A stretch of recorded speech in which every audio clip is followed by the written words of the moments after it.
¿Por qué queréis poner Continuous Delivery en vuestra empresa? Es algo que es difícil, requiere experiencia, requiere tiempo, máquinas. ¿Para qué? El tema es que si no estáis poniendo Continuous Delivery en vuestra empresa, estáis caminando con un agujero en el pantalón, en el bolsillo, y ese agujero no para de hacerse más grande.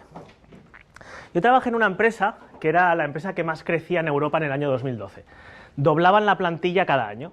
Se dedicaba a hacer publicidad en línea personalizada. Seguramente habéis visto a veces que os ponen publicidad de sitios a los que ya habéis ido en el pasado, que da un poco de miedito. Pero bueno, esta fue la empresa que se lo inventó. Entonces no paraban de crecer. Y al principio tenían un sistema de entrega semanal. Cada semana todos los desarrolladores, había cientos de desarrolladores haciendo branches, y al final de la semana se hacía un pull request de todos esos branches, y había un pobre señor que se dedicaba a intentar hacer el merge de todo eso. Cuando conseguía hacer el merge, intentaba que compilara. Cuando conseguía que compilara, lo ponía en una máquina a ver si realmente eso se podía ejecutar. Y si se ejecutaba, le decía a todos los desarrolladores, mirad que lo vuestro sigue funcionando. Y si lo suyo seguía funcionando, entonces lo ponían en una máquina de producción y le pasaban tráfico. Y si todo funcionaba, pues entonces lo replicaban en todos los data centers. Esto funcionaba al principio, cuando eran 20 personas, el tiempo que tardaban en hacer todo ese proceso eran 2 días y medio, 3. Todo bien. Pasaron a ser 40 personas el año siguiente, y de 2 días y medio, 3, pasaron a ser 3 días y medio, 4. Duplicaron plantilla, y cuando llegaron a ser 150, ¿qué pasó? Que tardaron 5 días. Tardaron 5 días, no habían acabado de poner aquello en producción y ya llegaban todos los branches nuevos que evidentemente trabajaban con lo que habían estado haciendo antes. Y aquello dejó de funcionar. O sea, dejaron de ser capaces de poner cosas en producción. Y este era un buen caso, porque solo hacían releases semanales. Tú imagínate las empresas, que hay muchas que tienen releases cada 3 meses o cada año. Llega el momento de hacer el release y eso es un infierno. Entonces, vamos a ver, yo pensé en ese momento, bueno, ¿cómo convenzo yo hacía de consultor, ¿cómo convenzo yo a las empresas de que tienen que poner Continuous Delivery? Claro, yo tenía que hablarles de dinero, porque era business a quien tenía que convencer de que invirtieran parte de su presupuesto en hacer esto. Entonces estuve pensando y pensé en un modelo económico que yo podía utilizar para demostrar o hacer un business case de esto, que es lo que os vamos a explicar hoy. Pero bueno, haremos varias cosas en la charla de hoy. Primero, hablaré un poquito por encima de qué es lo que entiendo yo por Continuous Delivery, para que todos tengamos un mismo base para entender el modelo matemático luego. Después, veremos el ABC de por qué estamos perdiendo dinero al no tener Continuous Delivery. El ABC es A de amplificación. Cuanto más tiempo hay entre releases, más tiempo te va a costar hacer el release. La B es de bugs.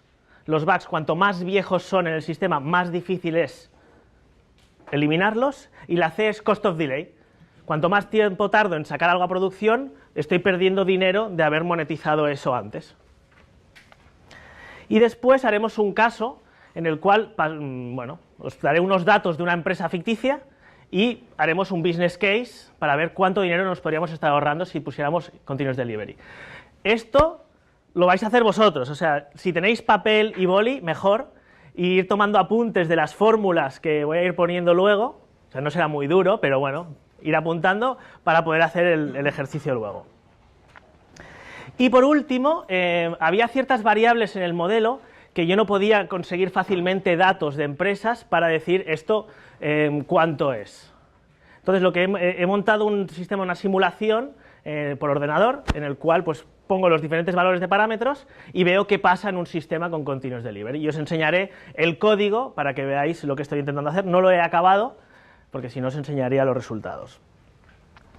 Entonces, bueno, empezamos por qué entiendo yo por Continuous Delivery. Continuous Delivery es, como ha dicho antes Sandro, es conseguir ese feedback lo antes posible de las cosas en producción. Es estar entregando siempre. Pero para poder estar entregando siempre tengo que estar haciendo desarrollo constante, testing todo el rato, tengo que hacer deploys todo el rato, monitorear, todo lo tengo que estar haciendo siempre, todo pasa a la vez. Continuous Delivery es algo que se monta encima de integración continua. Entonces, ¿cuál es la relación entre Continuous Delivery, Continuous Integration, Continuous Deployment? Aquí veis, no sé si se ve muy bien, tenéis diferentes etapas por las que pasan los commits. O sea, tú tienes aquí tu sistema de control de versiones. Cada vez que alguien hace un cambio al control de versiones, se estira, o se coge lo que haya en ese momento del control de versiones y se hace una compilación, como hacía ese señor en la empresa en la que yo trabajaba. Después se ejecutan todos los tests unitarios. Si eso pasa, se hace un deploy a una máquina concreta y de ahí se pasan los tests de aceptación.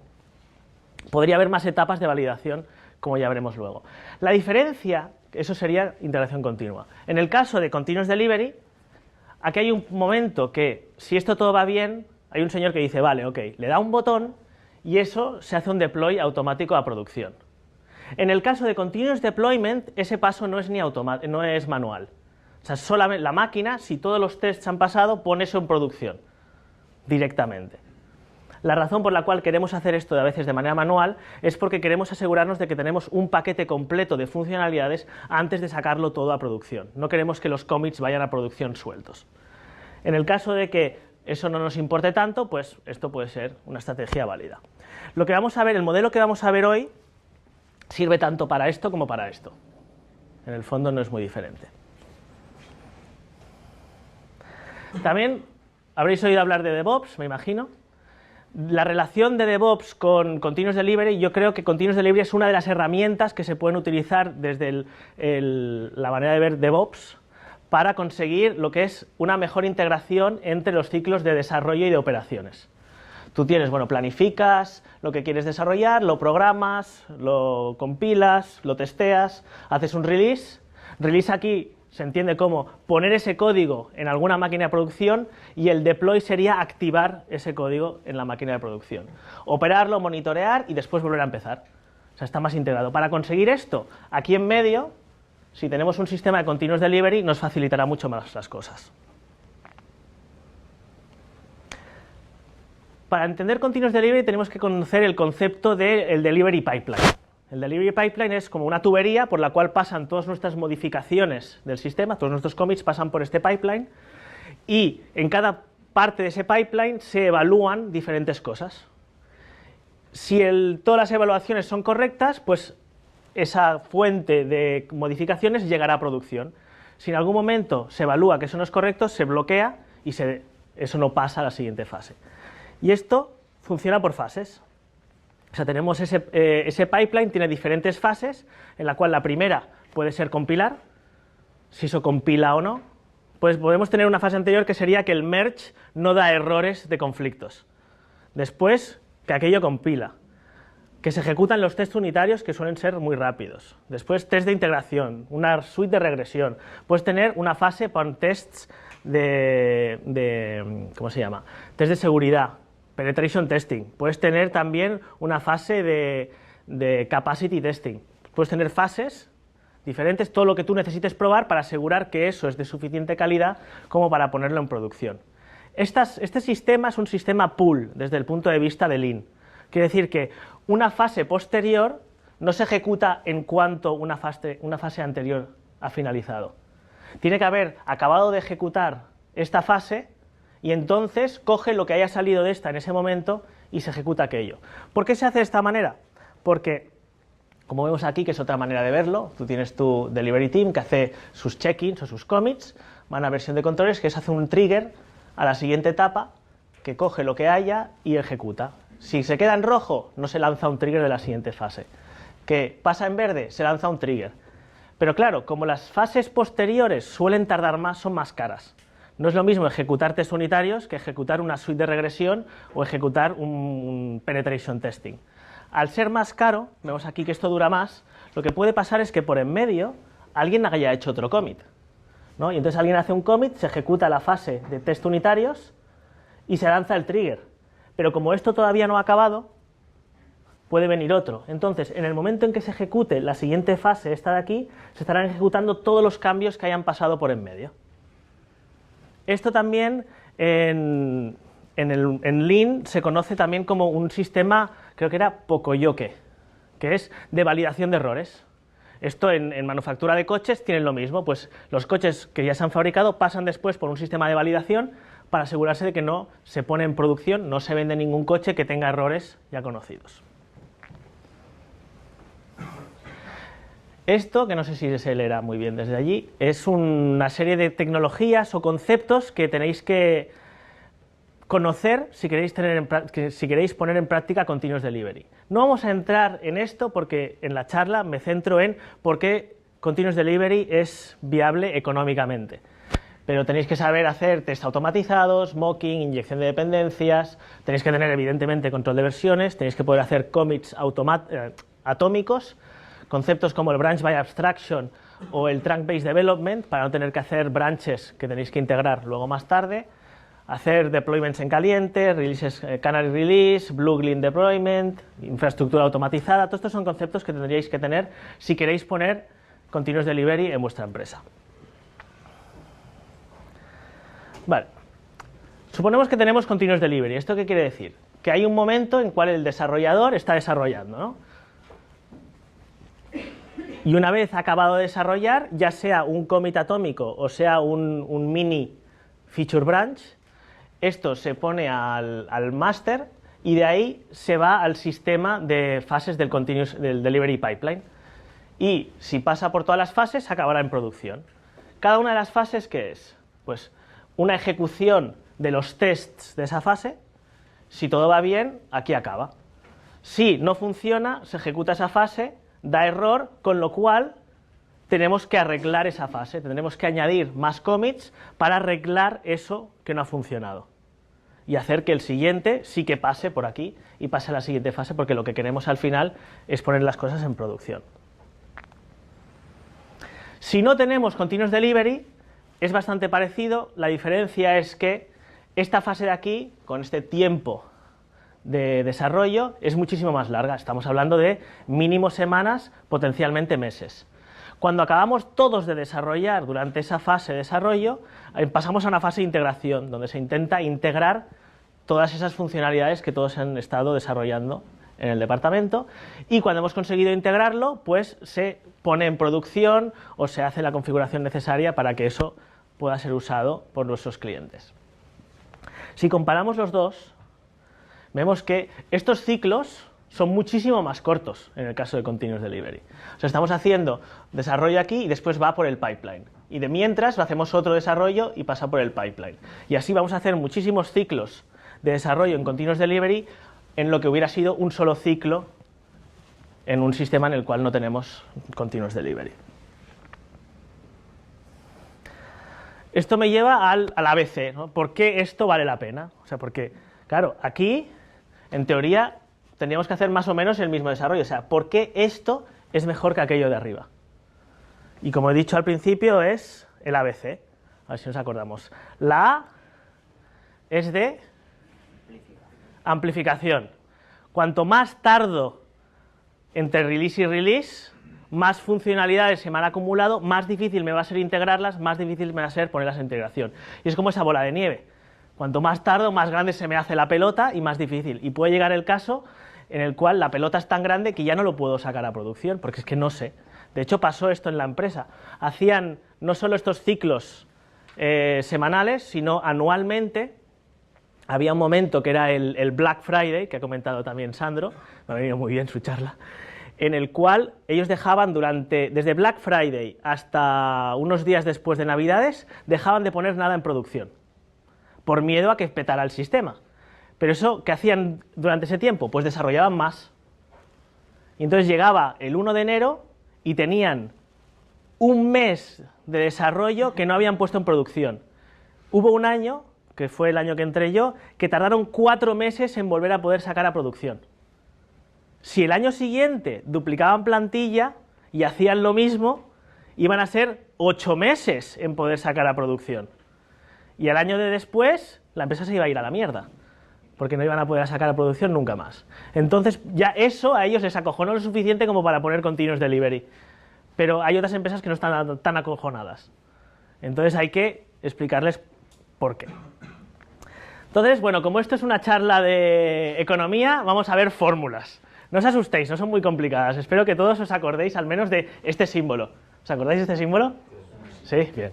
Es el sumatorio. Vale, entonces el coste de un sistema de Continuous Delivery es el coste de ejecutar, la suma de los costes de ejecutar cada fase. ¿no? O sea, el coste que tiene un commit es el coste de pasar por cada una de esas fases. Y el coste de una fase es el coste en máquinas de ejecución y el coste en ingenieros de ejecución. ¿Vale? ¿Estáis tomando apuntes? ¿Bien? ¿Necesitáis más tiempo? No estará fácil, ¿no? Venga, que se pone un poquito más difícil. Yo, o sea, lo siento porque sé que el tema de nombrar las variables es muy importante en la comunidad, pero es que no me cabía y como encima yo tengo el defecto profesional de que hice un doctorado, yo empecé a hacer el doctorado poniendo nombres de variables guays y me dijeron, no, tienes que utilizar notación científica, una sola letra y muchos símbolos griegos. Aquí os he ahorrado lo de los símbolos griegos, pero todos son letritas. Entonces, el coste de ejecutar una fase en máquinas es el coste de las máquinas por unidad de tiempo multiplicado por el tiempo de ejecución de esa fase más el tiempo de arreglar esa fase, pero no siempre vamos a estar arreglando la fase. O sea, la fase solo se arreglará en caso de que haya habido error en esa fase. Eso es la probabilidad de error. Entonces, repito, el tiempo que ejecutarán las máquinas será el tiempo de ejecución propiamente, más el tiempo que están esperando a que alguien arregle esa fase si se ha roto. ¿Vale? Porque las máquinas no podemos, o sea, a no ser que estéis en Amazon, ¿no? Si tienes las máquinas las sigues teniendo, aunque no estén ejecutando nada. En el caso del coste de ingeniería es los ingenieros, pero solo cuando están arreglando, porque el resto del tiempo estarán desarrollando funcionalidades. ¿Hasta aquí bien? O sea, ya me está bien que me paréis y hagáis preguntas si no entendéis algunos de los símbolos, ¿eh? Vale, tiro para adelante. ¿Preparados? Vale, ¿qué es el error? ¿Vale? Esto es la probabilidad de error en una fase. La probabilidad de error en una fase es igual a la probabilidad de que haya alguno de los commits que se están ejecutando en esa fase que tengan error. Entonces, ¿cuántos commits hay en una fase? En una fase hay tantos commits como tiempo tenga multiplicado por el rate al cual yo hago commits. Si yo hago un commit cada minuto y esta fase dura 1 hora, pues tendré 60 commits a evaluar. Entonces la probabilidad de que haya algún error en esa fase es 1 menos la probabilidad de que no haya ningún error. Esto es la probabilidad de que un commit no tenga error elevado a todos los commits que hay. Con lo cual esto es mi probabilidad de error en una fase. ¿Vale? Ahora, si no tengo continuous delivery, esto es mucho más fácil. Lo cual no quiere decir que valga la pena hacerlo, ¿eh?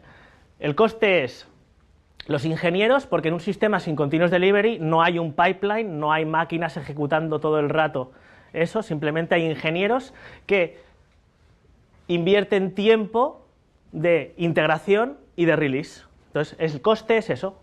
¿Cuánto tiempo de ingeniería necesito para integrar y hacer el release? Vale, pues, ¿cómo compara esto, no? Porque el coste de ingenieros voy a suponer que es el mismo. ¿Cómo compara el tiempo de integración y release multiplicado, o sea, en comparación con el tiempo de arreglar las fases? Pero claro, como el sistema de continuous delivery se va a ejecutar muchas veces en el tiempo que hacíamos una sola fase de desarrollo en el otro caso, pues ¿cuántas veces? Pues el tiempo de delivery, de desarrollo anterior, dividido por cuánto tardo en hacer un desarrollo cuando hago continuous delivery. Pues aquí imaginaros que son 100 veces. Antes hacía un bloque y ahora hago 100 bloques en continuous delivery. Vale. ¿Hasta aquí bien? Ahora ya no hacéis tanto sí, ¿eh? ¿Seguro? ¿Alguna pregunta? ¿No? Ok. Entonces aquí se pueden dar dos casos. El primer caso es que yo solo utilice mi continuous delivery pipeline una sola vez. Lo cual sería exactamente lo mismo que no tener continuous delivery, pero con unas validaciones por los ordenadores. Si esto es igual a 1, teniendo en cuenta que si este release es muy largo, el número de commits que habrá en ese release tiende a infinito. Entonces, si el límite del tiempo tiende a infinito, el sumatorio de todo esto de aquí, o sea, la probabilidad de error de una fase cuando el número de commits que estoy evaluando es más grande, va a tender a 1. Lo más probable es que haya error, ¿no? Y si lo más probable es que haya error, entonces el tiempo de integración y de release sería ¿qué en comparación con el tiempo de arreglar cada una de las fases por separado? Pues yo digo que probablemente sea lo mismo. A no ser que tengas una buena suite de test automatizados, en cuyo caso esto probablemente será menor. ¿Vale? Pero en el peor de los casos vemos que es lo mismo, con lo cual ya me cuadra un poco el modelo. ¿Qué pasa en el caso totalmente opuesto? En el caso opuesto es que cada commit pasa solo, aislado, por mi pipeline de delivery. Entonces tengo que el número de veces, esto sería el número de commits que hay, que es, o sea, esto sería la inversa del rate de commits. Vamos a poner esto aquí. Esto me queda que el tiempo, por un lado, de no tener continuous delivery es el tiempo de resolver la integración más el tiempo de hacer el release, sería que, comparado con el número de commits que hago en una fase de desarrollo, multiplicado por pasarlo por todas las fases y arreglarlas. O sea, el tiempo de arreglar cada uno de los commits por separado. Y aquí, bueno, pues la idea es que si esto es más barato que aquello, vale la pena utilizar continuous delivery. Si tenemos en cuenta que cada uno de los commits pasa solo por el pipeline, en ese caso arreglar un error es facilísimo, es hacer un rollback de un solo commit. Con lo cual podemos decir que el tiempo de arreglar una fase tiende a 0, porque es simplemente cargarse ese commit y tirarlo a la basura y volver a empezar. En este caso, esta fórmula de aquí, que es el coste de todo esto, también tiende a 0. Lo cual, sí. Tú has dicho que la primera fase sí que ejecutas 3 unitarios en cada commit, pero las fases siguientes igual ejecutas 5 commits de golpe o 10 commits de golpe. En este caso, lo que estoy suponiendo es que cada commit pasa solo por todo. ¿Esto qué quiere decir? Estás adelantado un poquito. Esto quiere decir que necesito, para las fases posteriores de mi pipeline, necesito un huevo de máquinas.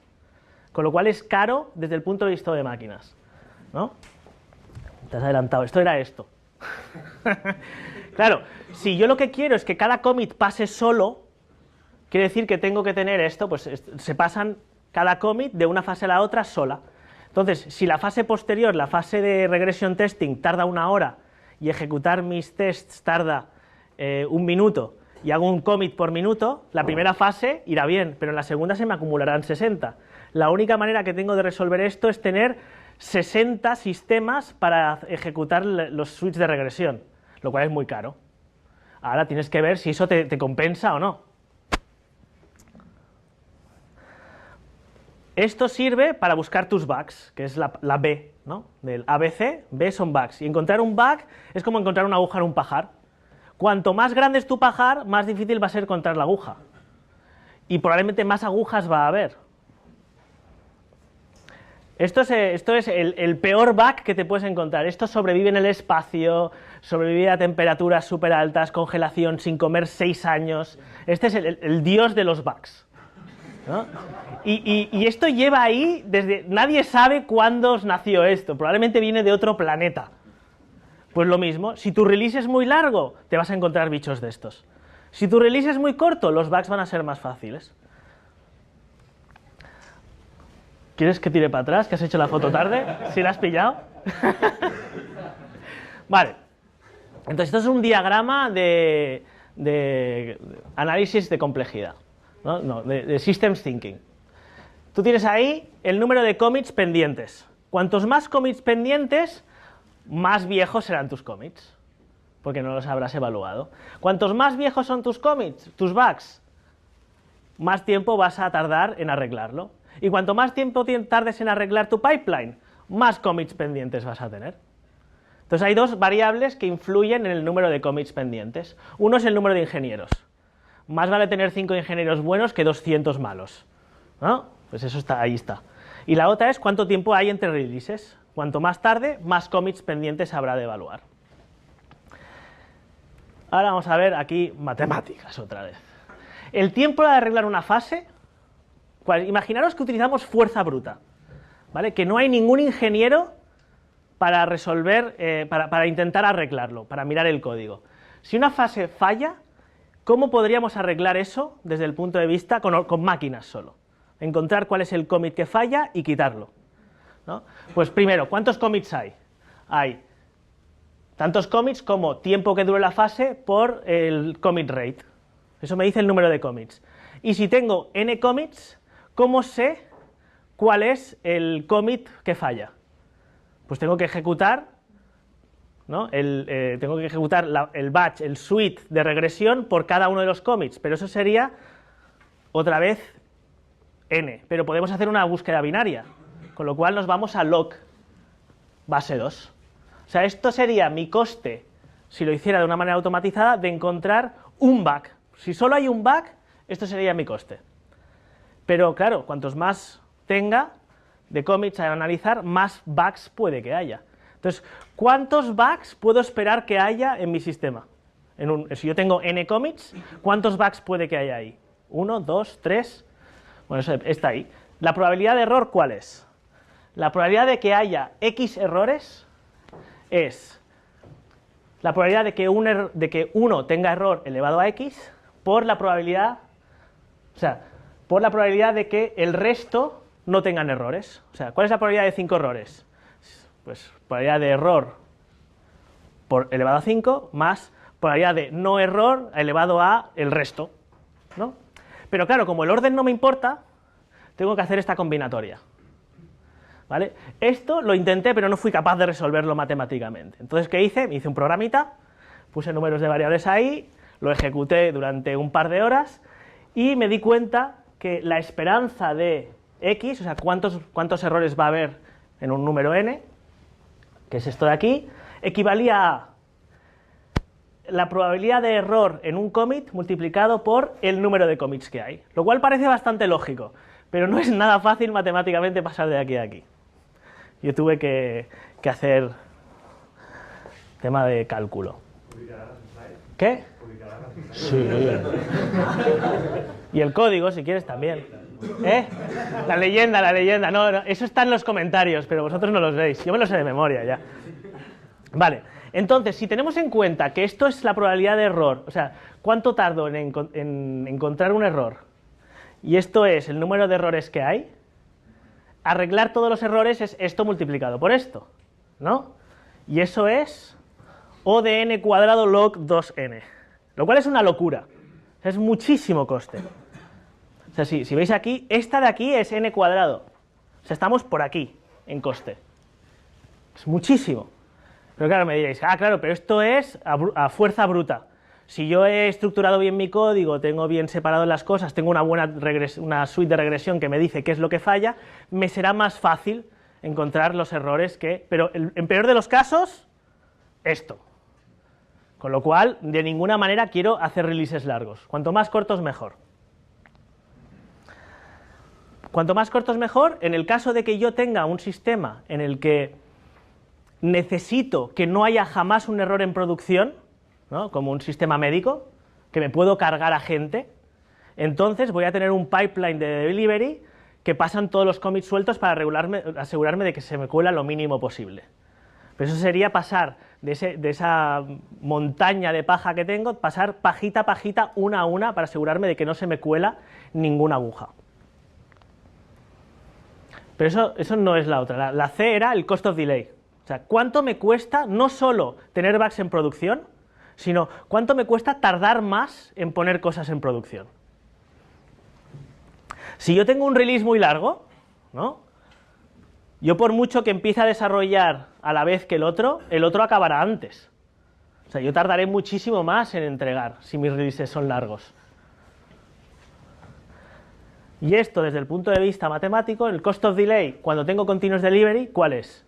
Suponiendo que cada nueva funcionalidad se desarrolla por separado, que esa es la idea en continuous delivery, en cuanto yo he acabado, eso pasa por mi pipeline.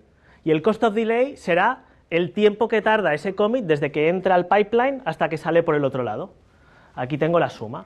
El tiempo de pasar por una fase más el tiempo de arreglarla, la suma del sumatorio de todo eso, multiplicado por cuánto dinerito gano por tener esa funcionalidad en producción. Hasta aquí, ¿se entiende? ¿Qué pasa cuando no tengo continuous delivery. No solo es el tiempo que tardo en integrar y sacar a producción, sino que como estoy haciendo un montón de funcionalidades y unas las acabaré antes y otras después, pero hasta que no haya acabado todo el release, eso no va a pasar a la siguiente fase, entonces también tengo que tener en cuenta, suponiendo que la distribución de funcionalidades en un release es uniforme, pues que el tiempo de espera de una funcionalidad acabada antes de que llegue el próximo release train, ¿no?, será el tiempo de desarrollo de la fase dividido por 2. ¿Sí? Vale. Comparativa. Esto es la parte de tiempo que tiene que esperar una funcionalidad en un sistema de continuous delivery, y eso es el tiempo que tiene que esperar cuando no tenemos continuous delivery. Obviamente, esto, si lo hemos hecho bien, es muchísimo menor que aquello de allá. Con lo cual, esto es más barato. Lo importante es el time to market, ¿no? El time to market, en el fondo, es otra manera de decir el cost of delay. Lo que pasa es que para hacer ABC me quedaba mejor cost of delay que time to market. ¿Y cuál es el tema? O sea, si yo soy un granjero y yo tengo ahí mi cultivo de patatas, y yo recojo mis patatas, o sea, acabo de hacer el desarrollo, ya han crecido las patatas, y ahora las tengo que llevar al mercado para venderlas. Si tardo mucho en traerlas al mercado, pasan dos cosas. Una es que se me pueden pudrir, y la otra es que habrá otros cultivadores de patatas que habrán llegado antes al mercado, y toda la gente que quería comprar patatas ha ido al mercado y ya las ha comprado, para cuando llego yo con las mías, ya no hay nadie que las quiera comprar. Con lo cual, yo quiero tener eso en el mercado lo antes posible. Cuando nuestra empresa se dedica a hacer algo físico, como puede ser, yo qué sé, ordenadores. Si haces algo físico, el stock, el inventario que tienes es fácil de ver, son todas esas cajas. Todas estas cajas son nuestro stock, nuestro inventario, que es cosas que hemos fabricado y todavía no hemos vendido. Pero en el caso de desarrollo de software, ¿cuál es nuestro inventario? Cosas que no hemos publicado. Cosas que no hemos publicado. ¿Y qué son esas cosas? Commits. Nuestros commits son nuestro inventario. Con lo cual, tenemos que hacer un tracking de cuál es nuestro inventario, ¿no? En la empresa esta que os comento, conseguí que hicieran este tipo de gráficas, que es coger tu control de versiones y ver cuántos commits tienes en el control de versiones que todavía no están en producción. Si esto sube, y ves que está subiendo, y dices, aquí mal rollo, porque estamos teniendo todo esto que es riesgo. Nunca lo he puesto en producción, realmente no sé si funciona. Entonces, lo importante es conseguir poner en producción cuanto menos posible para tener menos inventario. Si esto sube mucho, suenan las alarmas.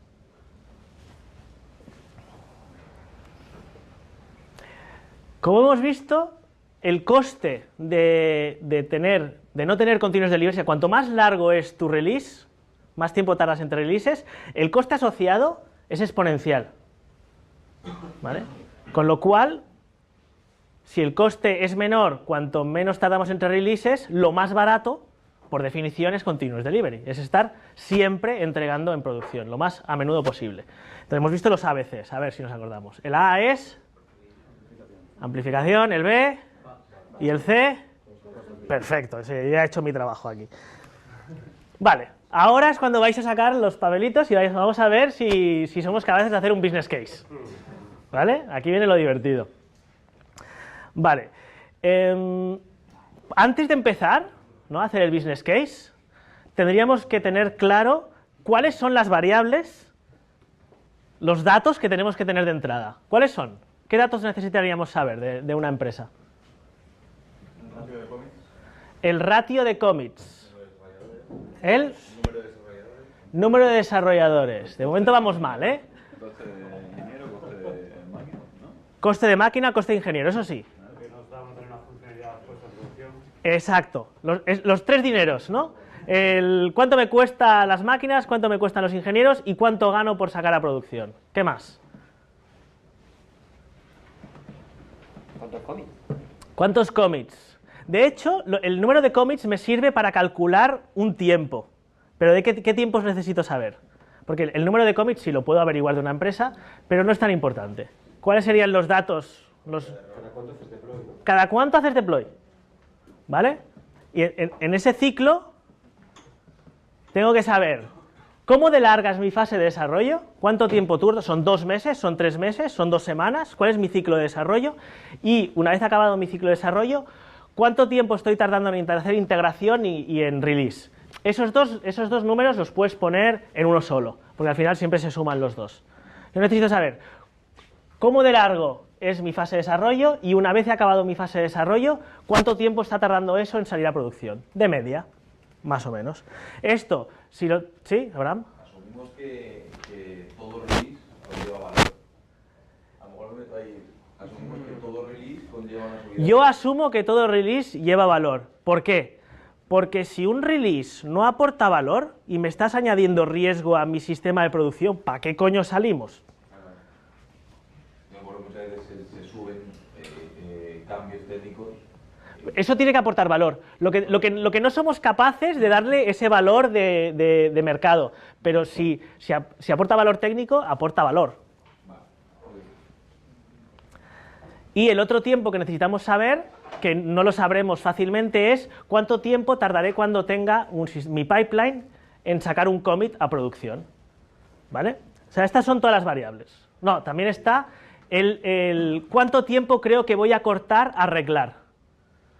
O sea, el tiempo de arreglar una fase de desarrollo cuando tengo Continuous Delivery es el tiempo de integración más el tiempo de release. Cuando pase a Continuous Delivery, ¿cuánto tiempo creo que voy a estar arreglando ese pipeline? Y como había comentado antes Victoria Jones,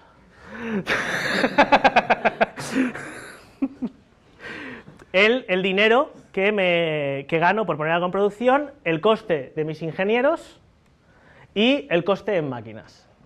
Una vez tenga todo esto, puedo hacer un business case. Vale. Ahora os voy a poner aquí los datos de una empresa, en los cuales yo creo que son unos números relativamente razonables. Mi coste por ingeniero es 1 euro el minuto, 60 euros la hora, unos 500 euros al día. Más o menos. Eso puede valer. El coste de máquinas voy a suponer que es 0, porque va a ser casi siempre mucho menor que mi coste de ingenieros. Probablemente. Entonces lo pongo a 0 para simplificaros la vida. El día de mañana, si lo queréis hacer bien, lo que yo gano por funcionalidad, ¿qué es? Es lo que yo gano de más cada vez que hago un release. O sea, yo antes hacía un release, en el release que tenía antes, ganaba 1 millón de euros al año con ese software. Ahora hago un release nuevo y lo puedo vender por 1.100.000. Lo que yo estoy ganando de más por ese release son 100.000 euros. ¿Y cuántas funcionalidades tengo yo normalmente en un release? Unas 100. ¿Vale? Y los tiempos, bueno, el tiempo de desarrollo 3 meses, tiempo de integración 2 semanas, tiempo de release 2 semanas. Cuando pase a un sistema de Continuous Delivery, yo supongo que cada vez que se me estropee el pipeline, me va a costar 1 hora arreglarlo, de media. Habrá veces que lo arreglaré antes, habrá veces que lo tardaré más. 1 hora. Y el tiempo que tarda un commit en pasar por todo el pipeline, unas 8 horas. ¿Vale? Esto, bueno, es un target al cual yo me pongo para ver mi business case. Ahora, os voy a dejar 5 minutos para ver si me sacáis el número de cuánto dinero me ahorro en un año.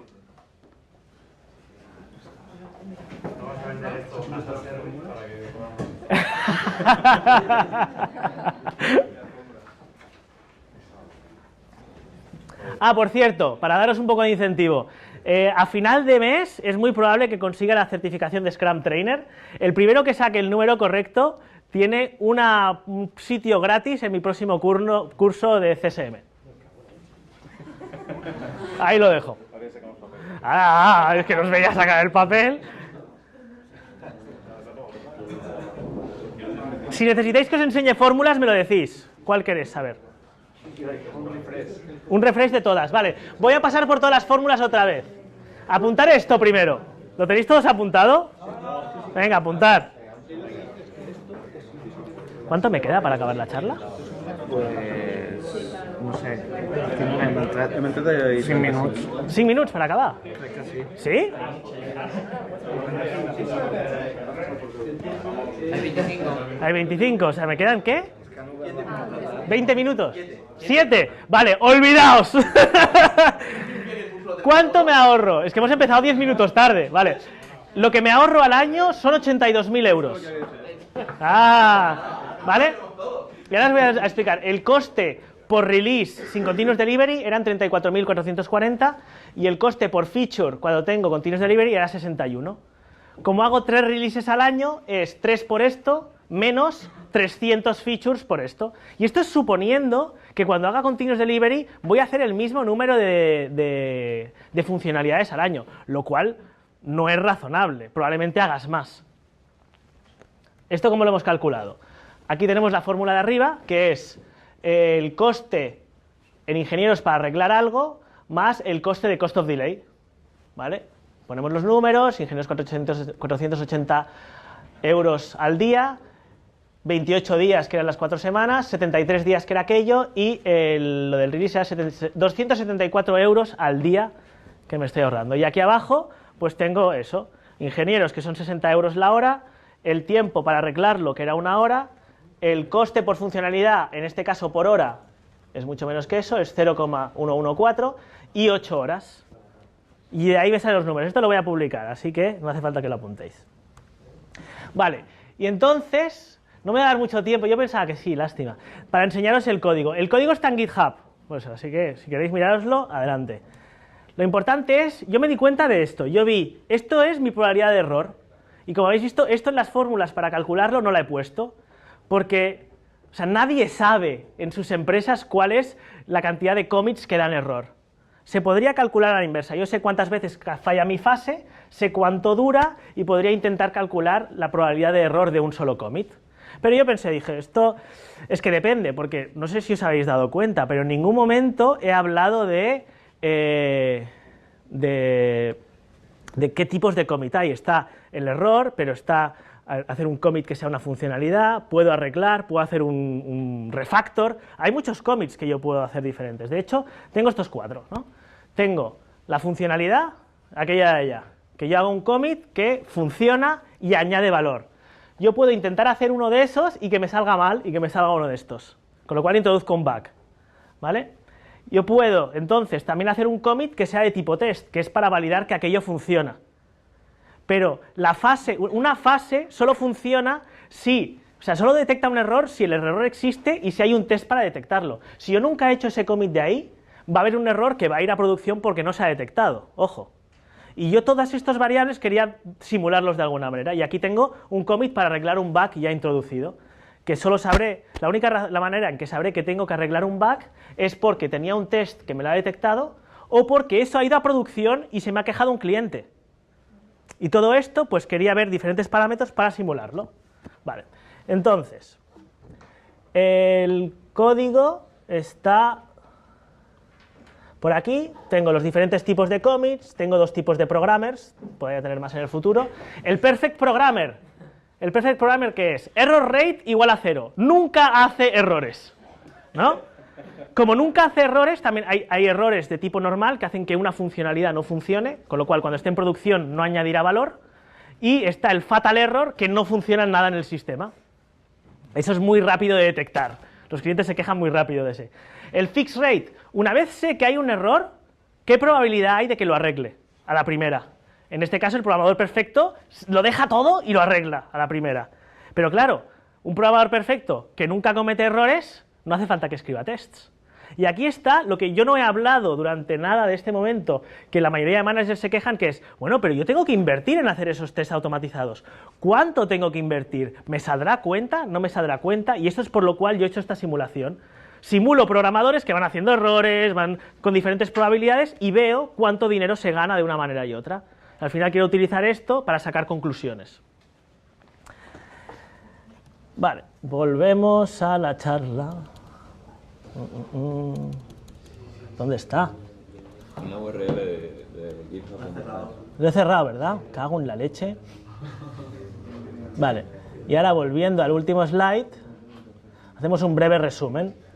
Vale, ¿Qué es lo que hemos visto? Hemos visto una introducción de qué era Continuous Delivery, los ABCs, amplificación, bugs y cost of delay, y hemos hecho un caso para hacer un business case para ver cuánto dinero nos ahorraríamos. Yo lo que quiero que tengáis claro es que si no tenéis Continuous Delivery, estáis caminando con un bolsillo, con un agujero, y ese agujero no para de hacerse más grande. Y cuando salgáis de esta charla, yo lo que quiero es que vayáis a vuestras empresas, hagáis esto en vuestras empresas si no tenéis Continuous Delivery, y acto seguido habléis con vuestros managers para proponer el business case. Espero que seáis capaces. Gracias.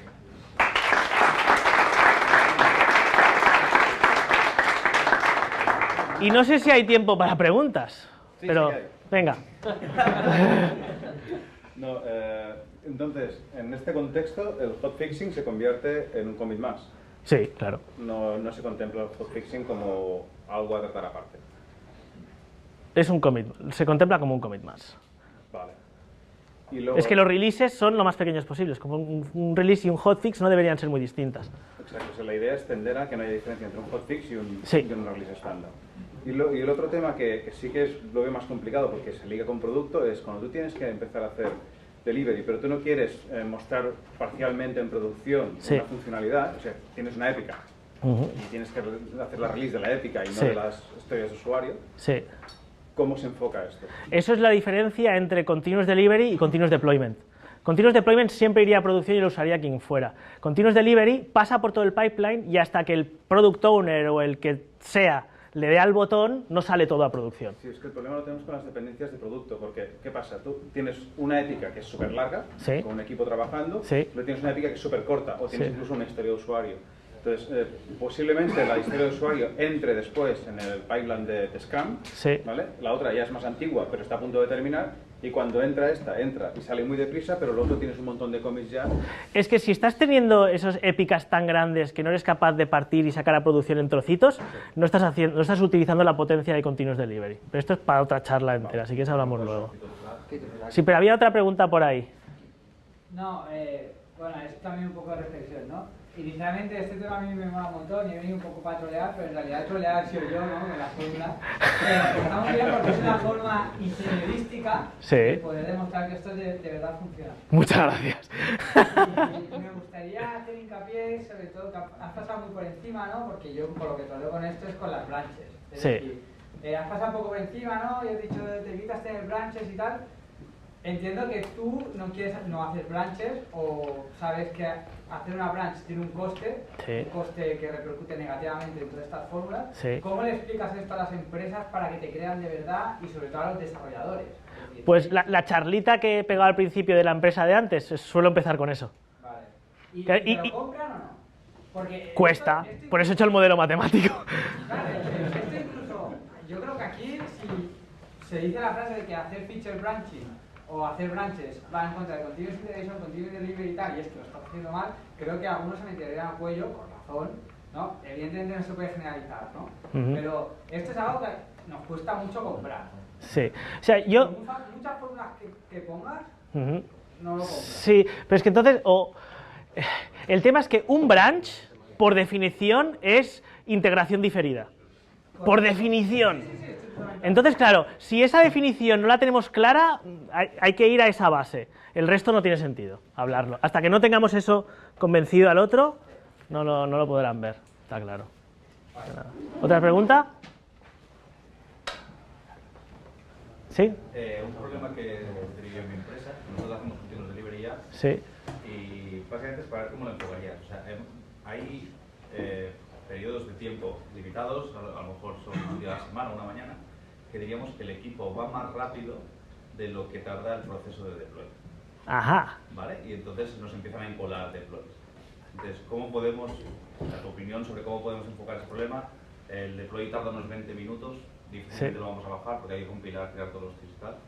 Mira, o sea, ¿Hay que hacer batches más grandes para subir o hay que No, lo subir contrario, varios o sea, a la vez? hay que tender a bajar los baches. Cuanto más crezcan los baches, peores van a ser tu retorno económico. Se encolan. Claro, el problema es que se te encolan. ¿Y por qué se te encolan? Porque tu tiempo de deploy todavía es demasiado largo. Y dices, es difícil bajarlo. Fijo. Pero si es tu cuello de botella, me importa un pimiento que me optimices el resto. Lo que tienes que optimizar es tu cuello de botella.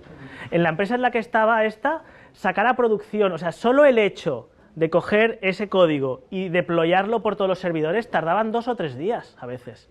Claro, estábamos 20 minutos todo el pipeline. Claro, todo el pipeline de punta a punta 20 minutos. Bueno, entonces... Compilar, tirar los tests, staging, claro. load testing y subir a producción. Si esos son 20 minutos, bajarlo más de 20 minutos es verdad que va a ser complicado. Entonces, ¿qué quieres decir? Que tú... Pero acuérdate de que las etapas posteriores del pipeline se te acumulan commits, ¿eh? O sea, no vas a tener un commit en cada una de las... O sea, cada commit no va a ir suelto por todo el pipeline. Tienes que asumir que se te van a acumular. La cuestión es que se te acumulen no muchos como para que la probabilidad de error sea demasiado alta. Si tu probabilidad de error sigue siendo relativamente asumible, entonces no pasa nada. Pero incluso así puedes decir, vale, pasarlo de 20 minutos a 10 minutos, ¿qué me supondría en ahorro? Porque puedes utilizar la misma fórmula, pero con 2 números distintos. Y ver si te sale a cuenta invertir un mes de ingeniería para hacer eso. A lo mejor no te sale a cuenta, ¿eh? Yo no creo. Y si no te sale a cuenta, pues tienes que saber vivir. O sea, entonces, ¿qué pasará? A lo mejor lo que te sale a cuenta es formar a tus ingenieros para que el rate de errores en sus commits sea todavía menor, con lo cual el pipeline, aun no siendo perfecto, funcionará. Sí, yo creo que el problema a lo mejor es que intentamos ser muy puristas. Y no, cada commit tiene que ir solo a producción. Y ahí está. ¿Eso cuántos sois? Ahí somos 4. Sois 4, claro, pero es que... Para que seamos 8. Exacto, es que no es asumible eso. O la otra cosa que puedes hacer, claro, pero en la parte de deploy, puedes hacer deploys en paralelo en diferentes máquinas, ver que todo funciona antes de replicar. Puedes hacer cosas, pero no sé si vale la pena, ¿eh? ¿Alguna pregunta más? Sí. Tengo una duda. Sí. Dime, María y Lombroso. Sí, soy María. Nosotros donde trabajamos nos estamos sacando una certificación muy chula. Entonces la putada que tenemos es que aunque trabajamos en un main branch, hacemos en el main branch, Sí. todo el código que debido a la certificación, todo el código que vaya a producción tiene que estar aceptado por los owners del área y tal. Entonces, aunque nosotros trabajamos on track Sí. y luego podríamos ir a una CI y hacer todo el proceso de integración continua, para pasar a máster tenemos ahí es decir, están diferidos. Sí. No hay manera de... A nosotros nos pasaba lo mismo en esa empresa que he explicado, porque salieron a bolsa, y para salir a bolsa en Estados Unidos tienes que ser SOX compliant. Y... Estamos sacando nosotros. Exacto, pues es lo mismo, ¿no? Entonces, ¿qué haces? Pues, o sea, la ley, ¿cuál es? Hay que ir a la ley. La ley dice que ningún programador, por su propia cuenta, tiene que ser capaz de hacer un commit y poner a producción sin que nadie haya revisado aquello. ¿Cómo lo solucionamos nosotros? Montando un sistema obligatorio, antes de pasar a trunk, para que todos los commits fueran revisados por otro ingeniero. A la que 2 ingenieros lo han visto, ya está, ya pasas SOX. Nosotros es que lo estamos hablando porque, claro, hacemos pay para la mayoría de estas tareas. Entonces, Sí, pero el tema es que tiene que ser trazable. claro. Entonces lo que nosotros hicimos fue poner Gerrit. Ponemos Gerrit, nos aseguramos de que todos los commits son revisados, aunque no los revisen, aunque solo le den al OK y ya está. No, eso te iba a decir, ya estás poniendo un paso manual, ya Sí. te has cargado toda la España, pero bueno, si pones que rifar, haces que automáticamente, oye, tal, Sí. aquí, pues somos felices todos y todo se queda. Sí, sí. No, está bien. ¿Sí? ¿Te sirve? Ya lo miraremos. A ver, nosotros lo que hacemos es trabajar nuestra puta bola. ¿Qué es lo que hace todo el mundo? Hacemos nuestras prácticas y ya lo vemos por lo menos, yo qué sé, cuando vamos a tener una release para hacer un máster, pues sacamos branches de release y ahí hacemos un poco de prostitución de más unos. Sí, eso es, sí.